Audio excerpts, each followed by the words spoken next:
All right, let's just jump right in. We all think we know what it means to think. But what if I told you that one of the most famous statues of a thinker and one of the most famous quotes about problem solving are actually pointing to something way, way deeper than we usually realize? Let's get into the real work of thinking. So we've all heard this one, right? It's that classic Einstein quote. And it's brilliant. It tells us we need to level up our consciousness, find a higher perspective to solve our problems. It feels so true, it sounds incredibly profound, and honestly, it's become a foundation for how we approach fixing things. But what if that isn't the real issue? What if the problem isn't that our thinking is on the wrong level, but that it's built on a shaky or even the wrong foundation to begin with? You know, Einstein's idea, as mind-blowing as it is, isn't totally new. He's kind of giving us a modern spin on a super old concept from Plato. Plato talked about this journey from doxa, which is like the world of common opinions, the shadows on the cave wall, up to aletheia, which is real, unveiled truth out in the sunlight. It's all about climbing from a lower level to a higher one. And here is where we pivot. Because the most important question might not be how do we climb higher. The real question might be, what are we standing on in the first place? Before you can solve anything, you have to be sure your thinking is actually on solid ground. So this takes us to a huge, fundamental, philosophical question that really shapes everything else. Do you see reality as a bunch of separate pieces that we need to somehow fit together?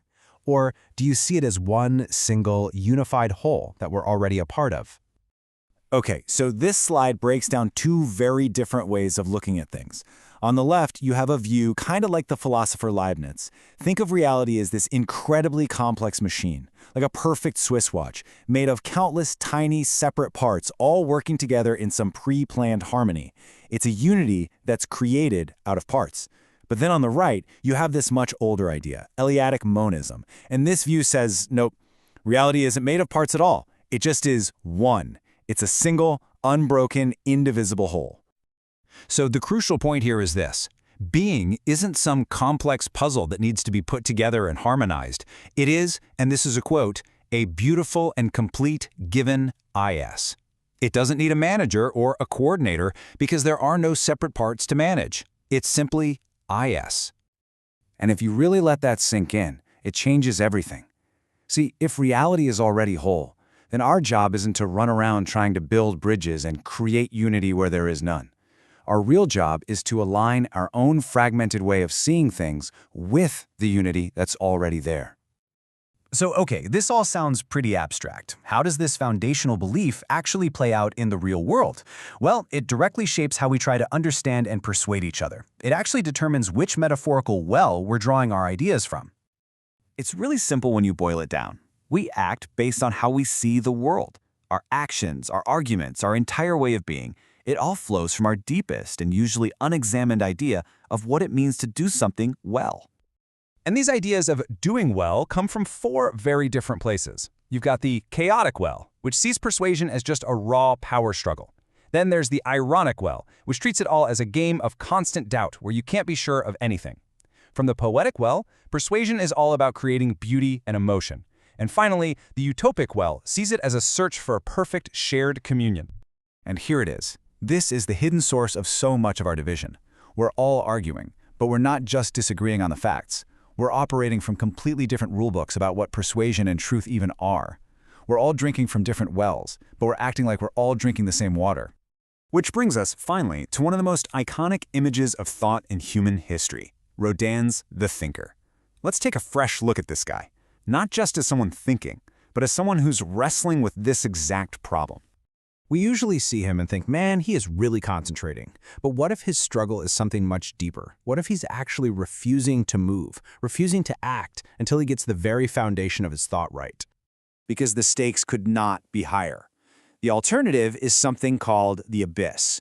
And this is that awful feeling of being together with people, but without any real connection. It's the illusion of unity, a room full of people where nothing truly important is actually shared. And the thinker, he's having none of it. That posture, that tension you see in his body, it's a conscious, powerful rejection of that fake, abysmal kind of togetherness. He knows the danger. He gets that brilliant logic and powerful arguments, if they're not grounded in a shared reality of being, in what actually is, can be a weapon. It can be just as destructive as it is creative. So his pose, it becomes this powerful, defiant statement. It's almost as if he's saying, I will not waste my life living in that abyss. And until I can figure out how not to, until I truly grasp the foundation of real communion, I am going to sit right here on this rock and do the work. Now, this perspective, it completely flips our usual idea of thinking versus doing. It suggests that this kind of deep, foundational thinking, it isn't the opposite of action. It is the most important action of all. You see, the thinker just shatters that old false separation between theory and practice. His struggle isn't passive at all. His thinking is an action.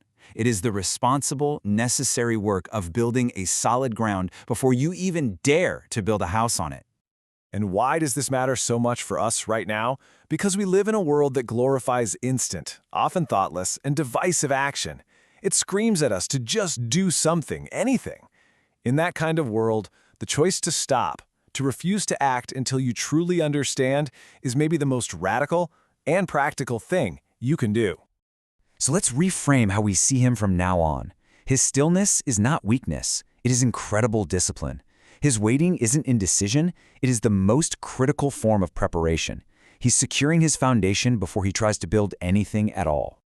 And that leaves us with one last big question to chew on. In a world that's rushing headlong into the abyss of being together without any real communion, is the courage to just stop, to sit on the rock, and to do the real hard work of thinking the most important and defiant action any of us can take?